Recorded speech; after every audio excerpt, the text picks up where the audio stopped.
নমস্কার সকলকে। সকলে কেমন আছেন? আশা করি সকলে ভালো আছেন। তো আমার চ্যানেলের আরেকটা নতুন ভিডিওতে সকলকে স্বাগত। আজকে আমরা পড়ব ইন্ডিয়ান পলিটি, অর্থাৎ ভারতীয় সংবিধান। ভারতীয় সংবিধানের যে প্রথম চ্যাপ্টার, সেই প্রথম অধ্যায়টা আমরা আজকে পড়ব। তো ভারতীয় সংবিধান এটা কি, আমরা কি বুঝতে পারি? খুব সহজ ভাষায় যদি আমরা বলতে যাই যে ভারতীয় সংবিধান কি, তাহলে আমরা এটা বলতে পারি যে প্রত্যেকটা দেশেরই একটা নিজস্ব সংবিধান রয়েছে। অর্থাৎ কি, কোনো দেশ কীভাবে চলবে, সেই দেশের মানুষ কীভাবে বসবাস করবে, সেই দেশের মানুষ সেই দেশে থাকার জন্য কী কী অধিকার পাবে ইত্যাদি বিভিন্ন বিষয়গুলো এই সংবিধানে উল্লেখিত আছে, যাতে কোনো মানুষ তার অধিকার থেকে বঞ্চিত না হয়, যাতে কোনো মানুষের মধ্যে কোনো ভেদাভেদ না থাকে।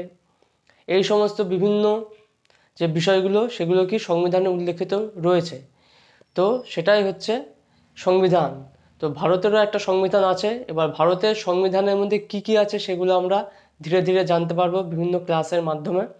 তো আজকে যে প্রথম চ্যাপ্টারটা, যেটা হচ্ছে ইন্ডিয়ান পলিটির মেকিং অফ কনস্টিটিউশন, অর্থাৎ সংবিধান যে তৈরি, সংবিধান তৈরির যে প্রেক্ষাপট বা যে পটভূমি, সেইটা আজকে আমরা পড়ব। অর্থাৎ সংবিধানটা কীভাবে তৈরি হলো, সংবিধানটা কীভাবে আসলো ধীরে ধীরে, সংবিধান তৈরি হওয়ার যে পটভূমি, অর্থাৎ কিসের উপর ভিত্তি করে ভারতের সংবিধান রচনা করা হলো, এই সমস্ত কিছু আমরা জানবো আজকের ভিডিওর মাধ্যমে। তো প্রথমেই বলছে হিস্টোরিক্যাল ব্যাকগ্রাউন্ড। অর্থাৎ কি, হিস্টোরিক্যাল ব্যাকগ্রাউন্ড হচ্ছে ঐতিহাসিক প্রেক্ষাপট, মানে এই ইতিহাসটা আমাদের আগে জানতে হবে। প্রথমে বলছে যে east India company came into India into 1600 AD as traders.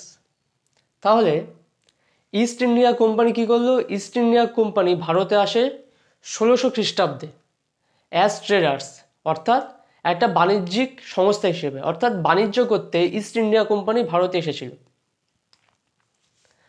The Diwani of Bengal, Bihar and Odisha was handed over to East India Company by Shah Alam II at rates 26 lakhs per annum in 1765. তাহলে কি, আমরা যদি দেখি, আমরা ইতিহাসে পড়েছিলাম coming of the Europeans. সেখানে আমরা দেখেছিলাম যে 1764 সালে বক্সারের যুদ্ধ হয়। বক্সারের যুদ্ধে ইস্ট ইন্ডিয়া কোম্পানি জয়লাভ করেছিল। তারপরে east India company Bangla, Bihar এবং ওড়িশার দেওয়ানি লাভ করেছিল।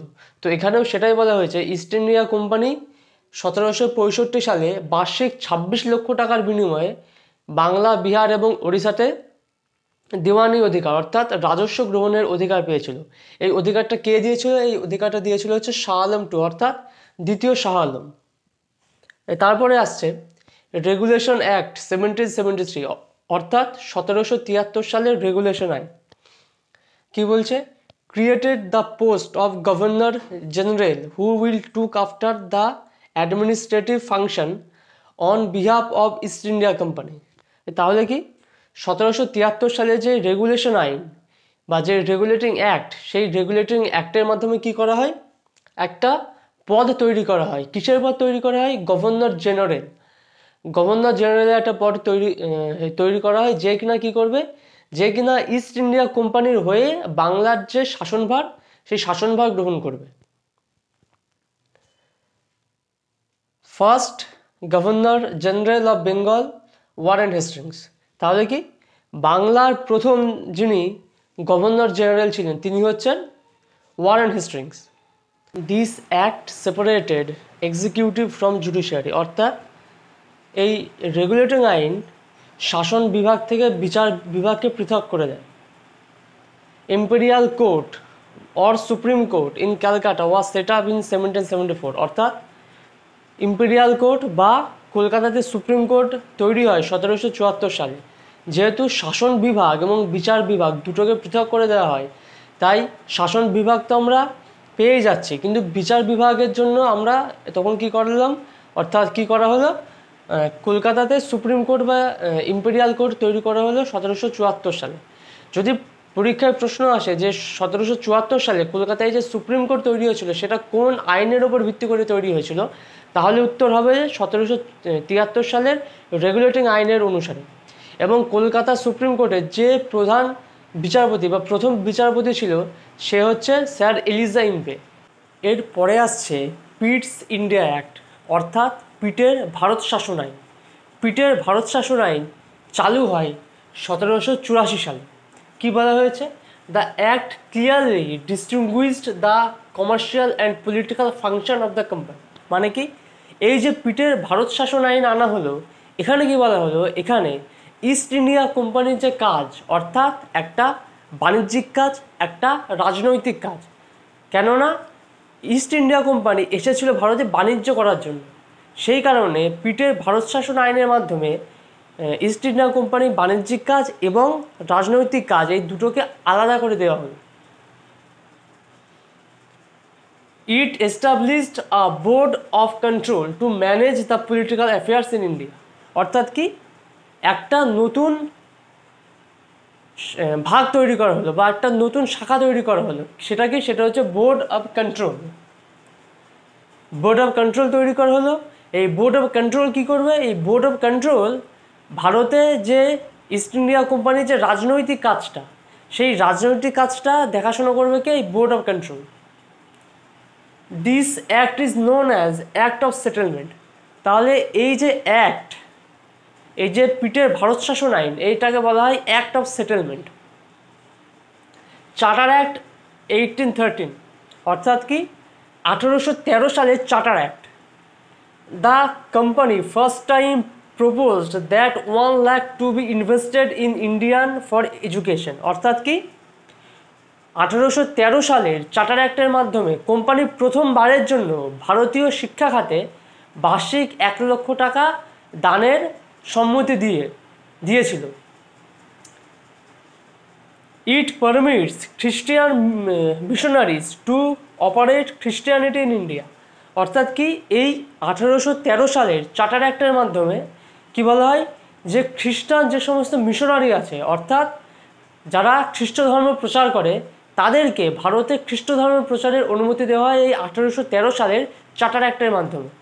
এগুলো আমরা ইতিহাসে পড়ি খুব সম্ভবত, কিন্তু আমরা পলিটিক্যাল অর্থাৎ পলিটি পড়তে গিয়ে কেন পড়ছি? এর কারণ হলো এইগুলোর উপর ভিত্তি করেই সেই সময় ভারতের সংবিধান রচনা করা হয়। অর্থাৎ এইগুলো হচ্ছে ভারতীয় সংবিধান রচনার পটভূমি।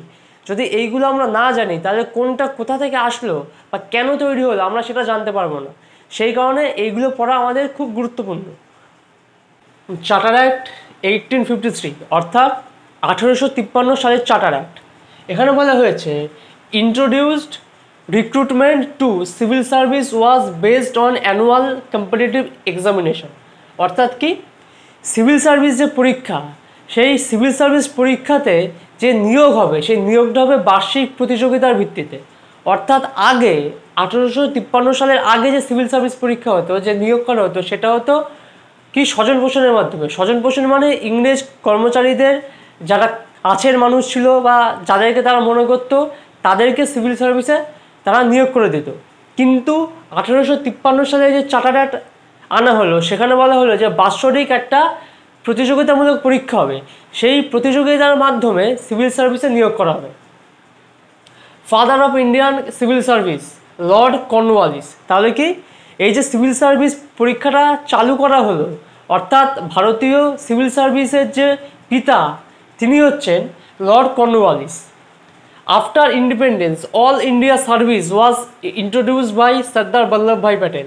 অর্থাৎ কি স্বাধীনতার পরে অল ইন্ডিয়া সার্ভিস যেটা চালু হয়, অর্থাৎ ইউপিএসসির মাধ্যমে যেগুলো নেওয়া হয়, আইএএস আইপিএস বিভিন্ন যে পোস্টগুলো, সেখানে কি সেটা চালু করেছিলেন কে? সর্দার বল্লভভাই প্যাটেল।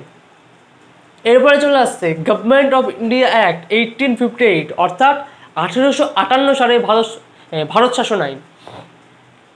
এখানে বলা হচ্ছে the administration was handed over to the British Monarch queen Victoria. তাহলে কি 1858 সালে কি করা হয়, ভারতের যে শাসনভার, ভারতের সেই শাসনভার তুলে দেওয়া হয় কাকে? ব্রিটিশ ক্রাউনকে। অর্থাৎ ব্রিটেনের সেই সময় যারা রাজা ছিল সেই রাজার কাছে বা রানীর কাছে শাসনভার তুলে দেওয়া হয়। সেটা হচ্ছে queen Victoria. And post of viceroy was created, এবং একটা পদ তৈরি করা হয়, নতুন একটা পদ, সেটা হচ্ছে ভাইসরয়ের পোস্ট। তো ভারতের প্রথম ভাইসরয় কে ছিল? লর্ড ক্যানিং। লর্ড ক্যানিং ছিল ভারতের প্রথম viceroy. The act was known as act of good governance. তাহলে কি, এই যে 1858 সালের ভারত শাসন আইন, এটাকে বলা হয় অ্যাক্ট অফ গুড গভর্নেন্স। কি ভালো হয়েছিল তারপরে তো আমরা দেখেছি যে কতটা ভালো হয়েছিল। অ্যাক্ট অফ গুড গভর্নেন্স যে নাম দিয়েছিল, সেই নামটা দেওয়া আদতে কতটা সার্থক হয়েছিল। ইন্ডিয়ান কাউন্সিল অ্যাক্ট 1861, অর্থাৎ 1861 সালের ভারতীয় কাউন্সিল আইন। Portfolio system was introduced in India by Lord Canning. তাহলে কি, ভারতে পোর্টফোলিও সিস্টেম চালু হয়। কে চালু করে? এটা চালু করে লর্ড ক্যানিং। কোন অ্যাক্টের মাধ্যমে? 1861 সালের ভারতীয় কাউন্সিল আইনের মাধ্যমে। পরীক্ষাতে এটা অনেকবার এসছে যে পোর্টফোলিও সিস্টেম কে চালু করে ভারতে, শুধু এইটুকুই এসছে, তাহলে উত্তর হবে লর্ড ক্যানিং। এরপরে আসছে ইন্ডিয়ান কাউন্সিল অ্যাক্ট 1909, অর্থাৎ 1909 সালের ভারতীয় কাউন্সিল আইন। ইট ওয়াজ নোন অ্যাজ মল্লমিন্টো রিফর্মস। তাহলে 1909 সালের যে ভারতীয় কাউন্সিল আইন, সেটাকে অন্য নামে বলা হয় মল্লমিন্টো সংস্কার আইন। It introduced the separate electorate for the separate community in India. অর্থাৎ কি, এই যে মল্লমিন্টো শাসন সংস্কার, এইটা কি করেছিল, ভারতে যে পৃথক পৃথক সম্প্রদায় আছে, অর্থাৎ ধর্মীয় সম্প্রদায় আছে, তাদেরকে পৃথক পৃথক নির্বাচনের সুযোগ দিয়েছিল। এইটাও অনেকবার পরীক্ষায় আসে যে মুসলিম সম্প্রদায়কে পৃথক নির্বাচনের সুযোগ দেওয়া হয় কোন আইনের মাধ্যমে, তাহলে তখন উত্তর হবে 1909 সালের মল্লমিন্টো সংস্কার আইনের মাধ্যমে। এরপরে আসছে গভর্নমেন্ট অফ ইন্ডিয়া অ্যাক্ট 1919, অর্থাৎ 1919 সালের ভারত সরকার আইন, গভর্নমেন্ট অফ ইন্ডিয়া অ্যাক্ট। এখানে বলা হচ্ছে it was known as Montagu Chelmsford reforms. তাহলে 1919 সালে যে ভারত সরকার আইন যেটা, সেটাকে বলা হচ্ছে কি, মন্টেগু চেমসফোর্ড সংস্কার আইন। Dyarchy system in the provinces, অর্থাৎ কি, প্রদেশগুলোতে দ্বৈত শাসন ব্যবস্থা চালু করা হয়। অর্থাৎ যে প্রদেশগুলো থাকবে, সেই প্রদেশগুলোতে দুটো সরকার থাকবে। এটা বলা হয় 1919 সালে ভারত শাসন আইনে। This act introduce two subject, namely central subject and provincial subject. তাহলে 1919 সালে যে মন্টেগু চেমসফোর্ড শাসন সংস্কার আইন, সেখানে কি দুটো সাবজেক্ট তৈরি করা হয়। একটা হচ্ছে সেন্ট্রাল সাবজেক্ট অর্থাৎ কেন্দ্রীয় বিষয়, আর একটা হলো প্রভিন্সিয়াল সাবজেক্ট অর্থাৎ প্রাদেশিক বিষয়। আমরা যখন ইকোনমি পড়বো, তখন ইকোনমিতে দেখতে পাবো যে ভারতের মোট 3টে তালিকা আছে, একটা কেন্দ্রীয় তালিকা, একটা রাজ্য তালিকা, এবং হচ্ছে একটা যুগ্ম তালিকা 3 নম্বরে। তো এখানেও সেরকমই করা হয়েছিল। এখানে হচ্ছে একটা সেন্ট্রাল সাবজেক্ট অর্থাৎ কেন্দ্রীয় বিষয় করা হয়েছিল, এবং একটা প্রাদেশিক বিষয় করা হয়েছিল এই 1919 সালে মন্টেগু চেমসফোর্ড শাসন সংস্কার আইনের মাধ্যমে। গভর্নমেন্ট অফ ইন্ডিয়া অ্যাক্ট 1935, অর্থাৎ 1935 সালের ভারত শাসন আইন। This act came into force in 1937, অর্থাৎ 1935 সালের ভারত শাসন আইন কার্যকর হয়েছিল 1937 সালে। Dyarchy system was abolished and provincial autonomy was introduced in India for the first time. তাহলে কি বলা হয়েছে?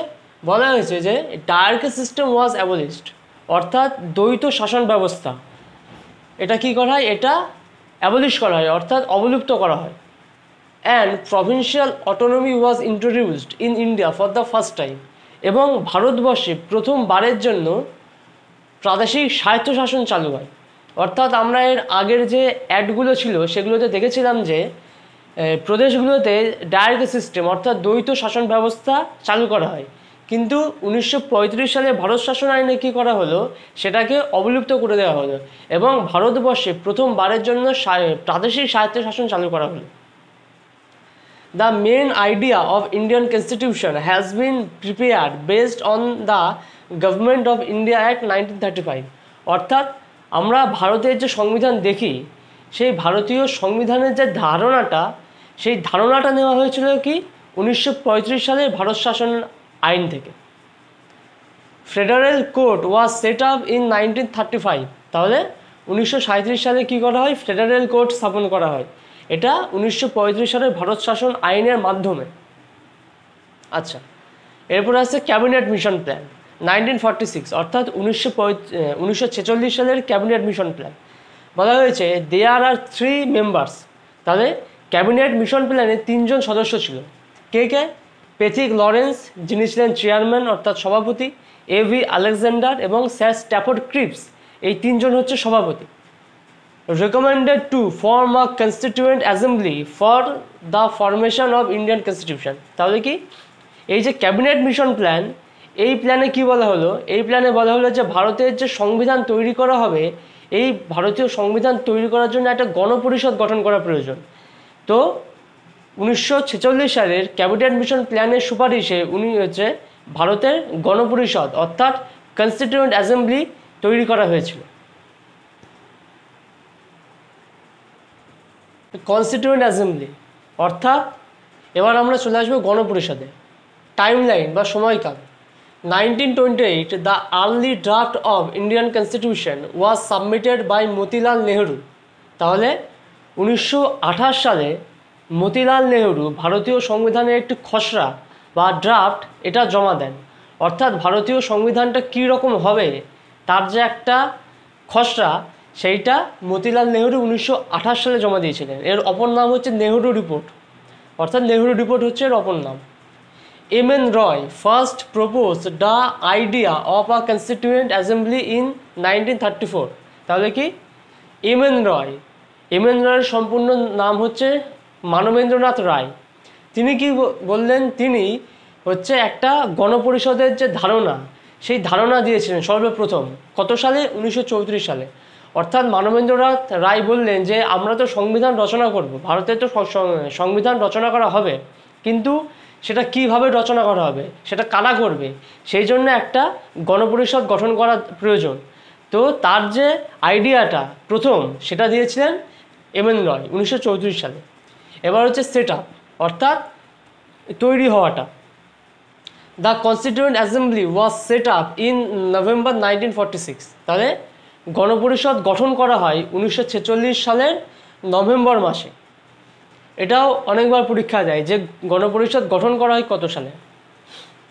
Election of constituent assembly was held on July 1946। অর্থাৎ গণপরিষদ গঠন করার আগে একটা ইলেকশন হয়েছিল, অর্থাৎ নির্বাচন হয়েছিল যে গণপরিষদে কারা অংশগ্রহণ করবে, কারা অংশগ্রহণ করবে না ইত্যাদি ব্যাপারে। তো সেই নির্বাচনটা হয়েছিল 1946 সালের জুলাই মাসে। First session or meeting of the constituent assembly was held on 9th December 1946। অর্থাৎ গণপরিষদের যে প্রথম অধিবেশন বা প্রথম সভা, সেটা অনুষ্ঠিত হয়েছিল 1946 সালের 9ই December. Oldest person of the assembly was Sachidananda Sinha, also temporary or acting president on 9th December 1946. তাহলে গণপরিষদের যিনি বয়োজ্যেষ্ঠ সদস্য ছিলেন তিনি হচ্ছেন সচ্চিদানন্দ সিনহা, এবং কি also temporary or acting president on 19th December 1946। যেহেতু তিনি ছিলেন বয়োজ্যেষ্ঠ, তাই যে গণপরিষদ গঠন করা হয়েছিল, তো সেখানে তাকে সভাপতি করা হয়, কিন্তু খুব স্বল্পস্থায়ী বা ক্ষণিকের জন্য। সেটা হচ্ছে 9th ডিসেম্বর 1946, অর্থাৎ 1946 সালের 9ই ডিসেম্বর। এটাও বারবার পরীক্ষা দেয় যে গণপরিষদের প্রথম সভাপতি কে ছিলেন, সচ্চিদানন্দ সিনহা। তারপরে বলা হচ্ছে doctor Rajendra Prasad was the first elected permanent president of the constituent assembly on 11th December 1946। তাহলে ডক্টর রাজেন্দ্র প্রসাদ, তাকে কি করা হয়, তাকে যে পার্মানেন্ট অর্থাৎ চিরস্থায়ী বা স্থায়ী এবং ইলেক্টেড প্রেসিডেন্ট অর্থাৎ মনোনীত সদস্য করা হয় গণপরিষদে। অর্থাৎ রাজেন্দ্র প্রসাদ ছিলেন স্থায়ী এবং নির্বাচিত সদস্য বা সভাপতি গণপরিষদে। সেটা হয় 11ই ডিসেম্বর 1946 সালে। First elected vice president H.C. Mukherjee or K.T. Krishnamachari. তাহলে প্রথম নির্বাচিত সহসভাপতি ভাইস প্রেসিডেন্ট হচ্ছে এইচ.সি. মুখার্জি। এইচ.সি. মুখার্জির সম্পূর্ণ নাম হচ্ছে হরিশচন্দ্র মুখার্জি এবং K T. Krishnamachari. The total number of session of the constituent assembly were 11। তাহলে গণপরিষদের মোট 11টা অধিবেশন বসেছিল। The total number of committee of the assembly were 22। অর্থাৎ গণপরিষদের যে কমিটিগুলো গঠন করা হয়েছিল সেই কমিটির সংখ্যা ছিল 22টি। সিটস অ্যালোকেশন, অর্থাৎ গণপরিষদের যে আসন বন্টনটা হয়েছিল সেই আসন বন্টনটা কীভাবে হয়েছিল সেটা দেখে নেওয়া যাক। The total number of members of the constituent assembly was 389। অর্থাৎ গণপরিষদের যে সদস্য ছিল সেই সদস্যদের মোট আসন সংখ্যা ছিল 389টা।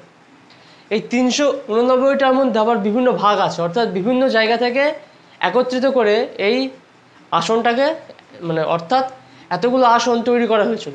সেগুলো কি কি? 389টার মধ্যে 292টা হচ্ছে ইলেক্টেড বাই গভর্নর প্রভিন্স, অর্থাৎ গভর্নর প্রভিন্স থেকে 292টা সিট নেওয়া হবে এবং 97টা হচ্ছে নমিনেটেড অর্থাৎ মনোনীত। 97টা 292টা ইলেক্টেড বাই গভর্নর প্রভিন্স, এর মধ্যে থেকে আবার 3টে ভাগ আছে, অর্থাৎ 210টা হিন্দুদের জন্য, 78টা মুসলিমদের জন্য এবং 4টে শিখদের জন্য। আর নমিনেটেড অর্থাৎ মনোনীত আসনের মধ্যে 93টা আছে প্রিন্সলি স্টেট, অর্থাৎ সেই সময়ে যে সমস্ত রাজারা শাসন করত, অর্থাৎ সেই সমস্ত রাজাদের যে রাজ্য ছিল সেখান থেকে নেওয়া হবে 93টা এবং 4টে নেওয়া হবে চিফ কমিশনার প্রভিন্স থেকে। এই 4টে চিফ কমিশনার প্রভিন্স কি কি? সেই 4টে হচ্ছে দিল্লি, আজমিরওয়াদা, কুর্গ আর হচ্ছে ব্রিটিশ বেলুচিস্তান। এই 4টে হচ্ছে চিফ কমিশনার প্রভিন্স। আচ্ছা, interim government was set up on 2nd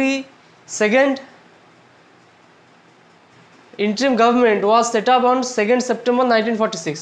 তাহলে অন্তর্বর্তীকালীন সরকার গঠন করা হয় 1946 সালের 2রা সেপ্টেম্বর। এই অন্তর্বর্তীকালীন সরকার যেটা, এই অন্তর্বর্তীকালীন সরকার কি? এই অন্তর্বর্তীকালীন সরকার হচ্ছে গণপরিষদ গঠন করা হয়ে গেল, সংবিধানও রচনা করা মোটামুটি হয়ে যাবে, তো সেই সময় থেকে আমাদের দেশকে তো শাসন করতে হবে। সেই দেশকে শাসন কারা করবে? একটা সরকার প্রয়োজন।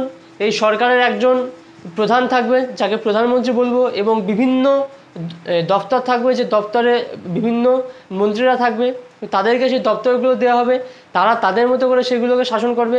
তো এইভাবে সরকার গঠন করা হবে। তো নির্বাচনের আগে পর্যন্ত, অর্থাৎ গণপরিষদ গঠন হওয়া থেকে নির্বাচন হওয়ার আগে অবধি যে সরকারটা, এই সরকারটাকে বলে ইন্টারিম গভর্নমেন্ট বা অন্তর্বর্তীকালীন সরকার। তো এখানে সেটাই বলা হয়েছে যে এই অন্তর্বর্তীকালীন সরকার করা হয় 1946 সালের 2রা সেপ্টেম্বর। ইন্টারিম গভর্নমেন্ট অর্থাৎ অন্তর্বর্তীকালীন সরকার, সেই সরকারে কারা কারা ছিল, বিশেষ কিছু গুরুত্বপূর্ণ মানুষ এবং কিছু কিছু গুরুত্বপূর্ণ পদ, সেগুলো আমরা দেখে নেব। The prime minister of interim government ওয়াজ জওহরলাল নেহরু। তাহলে অন্তর্বর্তীকালীন যে সরকার গঠিত হয়েছিল সেই সরকারের যে প্রধানমন্ত্রী তিনি হচ্ছেন Jawaharlal Nehru. Longest duration as a prime minister. তাহলে জওহরলাল নেহরু হচ্ছে প্রধানমন্ত্রী হিসেবে সবচেয়ে দীর্ঘ সময় এর প্রধানমন্ত্রী, 1947 সাল থেকে 1964 সাল পর্যন্ত, অর্থাৎ 17 বছর এখনও পর্যন্ত জওহরলাল নেহরুই আছেন। মিনিস্টার অফ হোম অ্যাফেয়ার্স অর্থাৎ স্বরাষ্ট্রমন্ত্রী হচ্ছে সর্দার বল্লভভাই প্যাটেল। ডিফেন্স মিনিস্টার হচ্ছে বল্লভ সিং। ফিনান্স মিনিস্টার হচ্ছে লিয়াকত আলী খান অর্থাৎ অর্থমন্ত্রী। হেলথ মিনিস্টার অর্থাৎ স্বাস্থ্যমন্ত্রী হচ্ছে গজনফর আলী খান। লেবার মিনিস্টার অর্থাৎ শ্রমমন্ত্রী হচ্ছে জগজীবন রাম। ল মিনিস্টার অর্থাৎ আইনমন্ত্রী সেটা হচ্ছে যোগেন্দ্রনাথ মণ্ডল। তো এই ছিল কিছু গুরুত্বপূর্ণ মানুষ এবং কিছু গুরুত্বপূর্ণ মন্ত্রিত্ব যারা পেয়েছিল। কমিটি অর্থাৎ গণপরিষদে যে সমস্ত কমিটিগুলো ছিল, আমরা আগেই পড়েছিলি যে গণপরিষদে মোট 22টা কমিটি ছিল। তো এর মধ্যে কিছু গুরুত্বপূর্ণ কমিটি আছে যেগুলো সম্বন্ধে আমাদেরকে একটু জানতে হবে। তো এখানে সেটাই বলা হচ্ছে, the most important committee of the constituent assembly was drafting committee. তাহলে গণপরিষদে যে সবচেয়ে গুরুত্বপূর্ণ কমিটিটা ছিল সেটা হচ্ছে ড্রাফটিং কমিটি বা খসড়া কমিটি। কেন? কারণ এই কমিটির ওপরেই দায়িত্ব ছিল ভারতের সংবিধান রচনা করা, সেই জন্য এটা ছিল খুবই গুরুত্বপূর্ণ। Drafting committee set up on 29 August 1947। তাহলে ড্রাফটিং কমিটি বা খসড়া কমিটি তৈরি করা হয় 1947 সালে 29 অগাস্ট। টোটাল মেম্বার ওয়াজ 7। তাহলে খসড়া কমিটিতে মোট সদস্য সংখ্যা ছিল 7 জন। Chairman of the drafting committee was B R. Ambedkar. তাহলে খসড়া কমিটির যিনি সভাপতি ছিলেন তিনি হচ্ছেন বি.আর. আম্বেদকর, যাকে বলা হয় ফাদার অফ ইন্ডিয়ান কনস্টিটিউশন, অর্থাৎ ভারতীয় সংবিধানের জনক বা ভারতীয় সংবিধানের পিতা।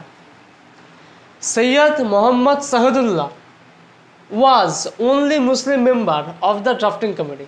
তাহলে খসড়া কমিটিতে একমাত্র এমন ব্যক্তি যিনি ছিলেন মুসলিম তিনি হচ্ছেন Syed Mohammad Saadulla. 2 members replaced by drafting committee, অর্থাৎ কি 2 জন সদস্য এমন ছিল যাদেরকে সরানো হয় এবং তাদের জায়গায় 2 জন অন্য সদস্যকে আনা হয় ড্রাফটিং কমিটিতে। তারা হচ্ছেন বি.এল. Mitra replaced by N. মাধবন রাও। তাহলে বি.এল. মিত্রকে সরানো হয় এবং বি.এল. মিত্রের জায়গায় আনা হয় এন. মাধবন রাওকে। আর একটা হচ্ছে ডি.পি. Khaitan replaced by T T. কৃষ্ণমাচারী। তাহলে ডি.পি. খৈতানকে সরিয়ে দেওয়া হয়, অর্থাৎ সরিয়ে দেওয়া হয় এর অর্থ হচ্ছে ডি.পি. খৈতান 1948 সালে মারা যায়, তো তার জায়গায় নিয়ে আসা হয় টি.টি. কৃষ্ণমাচারীকে, অর্থাৎ টি.টি. কৃষ্ণমাচারীকে তার জায়গায় নিয়ে আসা হয়। Constitutional advisor B N. রাও। তাহলে গণপরিষদের যিনি সাংবিধানিক উপদেষ্টা ছিলেন তিনি হচ্ছেন বি.এন. রাও। বি.এন. রাওয়ের সম্পূর্ণ নাম হচ্ছে Benegal Narsing Rao. First reading of the constitution. তাহলে গণপরিষদের যে সংবিধান তৈরি করা হলো সেই সংবিধান পড়ার জন্যে বা পাঠের জন্য যে প্রথম রিডিংটা হলো সেটা হলো held on 4th November 1948 to 9th November 1948, অর্থাৎ 1948 সালের 4 নভেম্বর থেকে 1948 সালের 9 নভেম্বর। আচ্ছা, second reading 15th November 1948 to 17th October 1949। তাহলে দ্বিতীয় যে রিডিংটা আহ্বান করা হলো সেটা হলো 1948 সালের 15 নভেম্বর থেকে 1949 সালের 17 অক্টোবর পর্যন্ত। Final draft presented by B R. Ambedkar on 4th November 1948। তাহলে বি.আর. আম্বেদকর তো একটা সংবিধানের একটা খসড়া তৈরি করলেন এবং সেটাকে সম্পূর্ণরূপে অর্থাৎ ফাইনাল যেটা সেই ফাইনাল ড্রাফট যেটা সেটা প্রেজেন্ট করলেন, অর্থাৎ গণপরিষদের কাছে সেটা উপস্থাপন করলেন 1948 সালের 4 November. The constitution adopted on 26 November 1949। তাহলে গণপরিষদ সেই সংবিধানটাকে গ্রহণ করলো 1949 সালের 26 নভেম্বর, যাকে বলা হয় কনস্টিটিউশন ডে অর্থাৎ সংবিধান দিবস। Indian constitution came into force on 26 জানুয়ারি 1950। তাহলে ভারতীয় সংবিধান কার্যকর করা হয় 1950 সালের 26 জানুয়ারি, যেটাকে বলে রিপাবলিক ডে বা প্রজাতন্ত্র দিবস। Total session held 11 session for 165 days. তাহলে সংবিধান অর্থাৎ এই গণপরিষদে সংবিধান তৈরি করতে যে সময় লেগেছিল সেই সময় হচ্ছে 11টা সেশন। তাহলে 11টা অধিবেশন লেগেছিল সংবিধানটা তৈরি করতে এবং সময়ের দিন ছিল 165 দিন, অর্থাৎ 165 দিন ধরে 11টা অধিবেশনের মাধ্যমে সংবিধানটা তৈরি হয়েছে। Total time taken 2 years 11 months 18 days, অর্থাৎ 2 বছর 11 মাস 18 দিন। বাজেট 24 lakhs, অর্থাৎ 64 লক্ষ টাকা খরচ হয়েছে সংবিধানটা রচনা করতে গিয়ে। Indian Constitution was made of 395 articles 22 parts and 8 schedule. তাহলে ভারতীয় সংবিধান যেটা তৈরি করা হয়েছিল সেখানে আর্টিকেল ছিল 395টা, 22টা পার্ট ছিল এবং 8টা শিডিউল বা তফসিল ছিল। National flag adopted 22 July 1947। তাহলে ভারতের যে জাতীয় পতাকা, সেই জাতীয় পতাকা গণপরিষদ গ্রহণ করে 1947 সালের 22 জুলাই, এবং এই পতাকাটার ডিজাইন কে করেছিল, সেটা করেছিল হচ্ছে পিঙ্গালি ভেঙ্কাইয়া। ন্যাশনাল অ্যান্থেম, যেটার নাম হচ্ছে জনগণমন, অর্থাৎ জাতীয় সঙ্গীত জনগণমন গ্রহণ করা হয় 1950 সালের 24 জানুয়ারি, এবং সেই দিনই গ্রহণ করা হয় ন্যাশনাল সং, অর্থাৎ জাতীয় গান, যেটা হলো বন্দে মাতরম। এই দুটোই গ্রহণ করা হয় 1950 সালের 24 জানুয়ারি।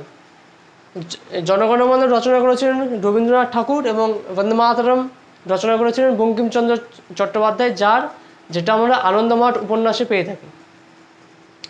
Chief draughtsman S N. মুখার্জি, অর্থাৎ সংবিধানটাকে যিনি লিখেছিলেন, অর্থাৎ খসড়াটাকে যিনি নিজে হাতে লিখেছিলেন, তার প্রধান হচ্ছেন এস.এন. মুখার্জি। ইংলিশ ক্যালিগ্রাফার, অর্থাৎ সংবিধানটাকে যিনি ইংলিশ ভাষায় অর্থাৎ ইংরেজিতে ক্যালিগ্রাফির মাধ্যমে লিখেছিলেন, তিনি হচ্ছেন প্রেম বিহারী নারায়ণ রায়জাদা। আর হিন্দি ক্যালিগ্রাফার হচ্ছেন বসন্ত কৃষ্ণ বৈদ্য। কনস্টিটিউশন ডেকোরেটর, অর্থাৎ সংবিধানটাকে যিনি সুন্দর করে সজ্জিত করেছিলেন, তিনি হচ্ছেন নন্দলাল বোস অ্যান্ড বেয়ার রাম মনোহর সিনহা।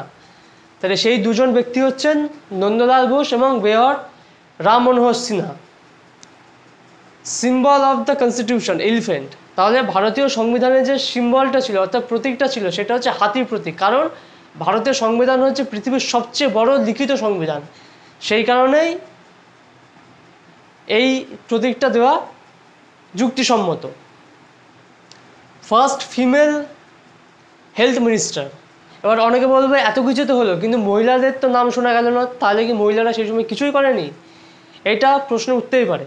তো সেই জন্যে মহিলাদের সম্বন্ধে বলা হচ্ছে ফার্স্ট ফিমেল হেলথ মিনিস্টার, অর্থাৎ প্রথম মহিলা স্বাস্থ্যমন্ত্রী, তিনি হচ্ছেন রাজকুমারী অমৃত কৌর। অর্থাৎ রাজকুমারী অমৃত কৌর হচ্ছে প্রথম মহিলা স্বাস্থ্যমন্ত্রী। First female chief minister Sucheta Kripalani. প্রথম মহিলা মুখ্যমন্ত্রী হচ্ছেন সুচেতা কৃপালনী, তিনি ছিলেন উত্তরপ্রদেশের মুখ্যমন্ত্রী। ফার্স্ট ফিমেল গভর্নর, প্রথম মহিলা গভর্নর, সেটি হচ্ছে সরোজিনী নাইডু। সরোজিনী নাইডু ছিলেন প্রথম মহিলা গভর্নর। সরোজিনী নাইডু ছিল উত্তরপ্রদেশের প্রথম মহিলা গভর্নর। তো এই ছিল সংবিধানের ব্যাকগ্রাউন্ড, অর্থাৎ ভারতীয় সংবিধান তৈরির প্রেক্ষাপট।